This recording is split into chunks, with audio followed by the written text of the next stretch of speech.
2020 dry bean harvest is nearly in the books. Michigan agriculture adapts to new consumer habits, and MIOSHA has issued new workplace orders. I'm Janelle Brose, and this is Farm News 5. Farm News 5 is brought to you by Ford. USDA's National Ag Statistics Service pegged Michigan's dry bean harvest at 91% complete. Zwerk & Sons Farms in Marlette is just one Michigan farm putting the wraps on dry beans for this year. Dave Ruprecht of Zwerk & Sons talks with Farm News Media's Tim Rogers about the 2020 crop. This is actually our last field of dry beans, so hopefully with any luck today we will finish the 2020 dry bean season. So we've got about 200 acres left to harvest and we'll be done.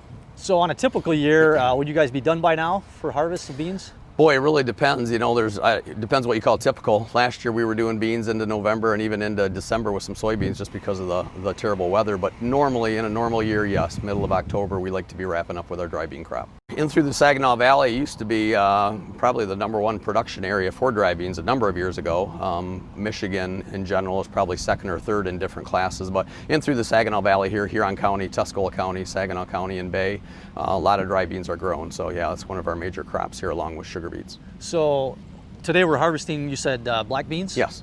And where will these black beans end up?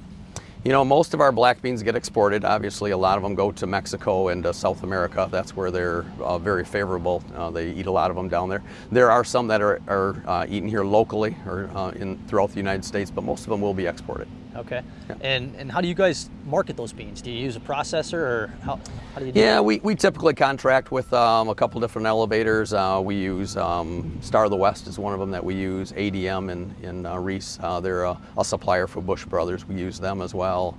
There's different elevators that work with different canners, and so we don't work directly. We sell to an elevator where they would process and sell to the end user. Okay.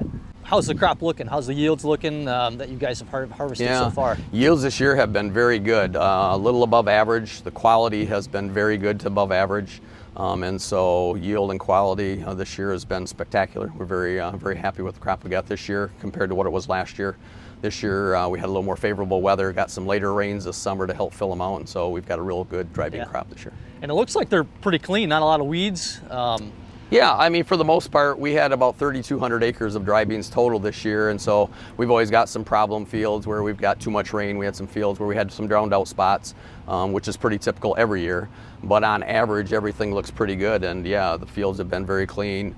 They were healthy this year, didn't have a lot of issues with white mold, which is typically a big issue in dry beans this year just because of the weather, so we were blessed with a real nice growing season. Coming up, Michigan agriculture adapts to new consumer habits. There's torque. Then there's 1,050 pound-feet of available best-in-class torque. There's towing. Then there's up to 37,000 pounds of available best-in-class towing. There's backing up a trailer. Then there's backing up with available class-exclusive Pro Trailer Backup Assist. In other words, there are trucks, and then there's the new Ford Super Duty, the most capable heavy-duty pickup truck ever built. COVID-19 had an immediate impact on agriculture and the supply chain, and economists say that impact could last several more years. A recent study conducted by Michigan State University on the future of Michigan agriculture suggests social distancing and mask recommendations have changed several consumer dining habits. Consumers are probably going to eat out less than what they did before. And remember, just very recently, we just got to the point that consumers were spending as much on food away from home as they were on food at home. So that was quite a milestone, but that has been reversed, and I think that is going to stay that way for a while in the future. I think consumers are going to be much more adamant about eating fresh, and what they do not eat fresh, they're going to be much more adamant about the ingredients, looking for small labels, that is, the products with the fewest different ingredients, and ingredients that they can understand.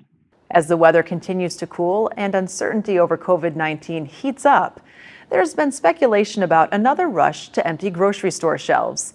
If you'll recall, in the spring, meat was hard to come by for a stretch, as were fresh fruits and vegetables, and paper products like paper towels and toilet paper. But Assistant Professor of Agriculture and Food Policy at Michigan State University, Alex Schaefer, believes agriculture, retailers, and consumers are all prepared if there's a need to hunker down this winter because of COVID.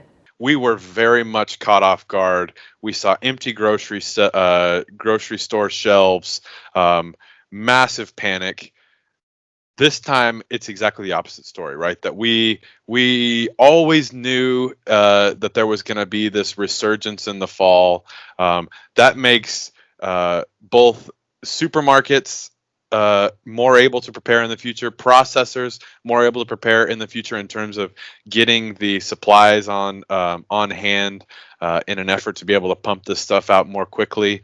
But we also see it from the consumer's perspective, right? So the story there was, oh my gosh, what are we going to do? We didn't know we were going to be locked up at home. Now we do know what we're going to be locked up at home. So I don't anticipate this mass hysteria on the side of the consumers. We have a very robust agri-food system in the U.S. and one that is going to be hard to actually disrupt in completion. Value chain that used to be dedicated to food away from home has shifted to fill in the gap at food at home packaging. Remember, it's not as easy as just putting a label on it. It's packaging, it's machine that makes that packaging and everything in between, understanding the value chains and whatnot. So it's not easy to shift from one food away from home to food at home sales. But that process is making our producers probably much more flexible, that now they can service both lines. And they're more adept at making changes and not as ingrained in one direction versus the other direction. Up next, MIOSHA has issued new workplace orders. Planning for 2019 and beyond, Foster Swift's Ag Law team offers comprehensive legal counsel for farmers and businesses.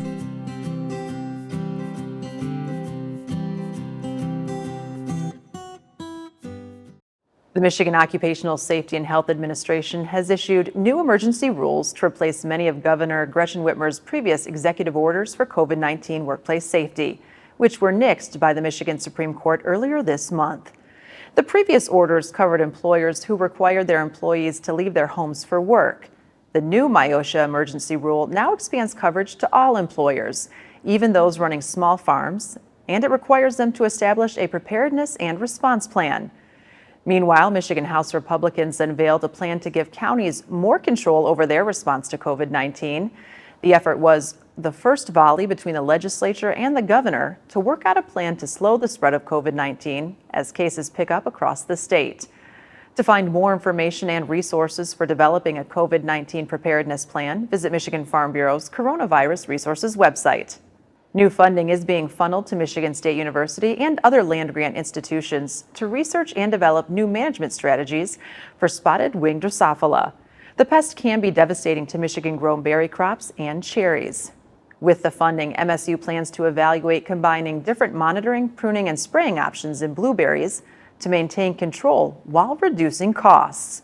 The 4-year, over $5 million project is funded by the USDA National Institute of Food and Agriculture's Specialty Crop Research Initiative. For more news and video, visit MichiganFarmNews.com or the Michigan Farm Bureau channel on YouTube. With Farm News 5, I'm Janelle Brose. Have a great week of farming.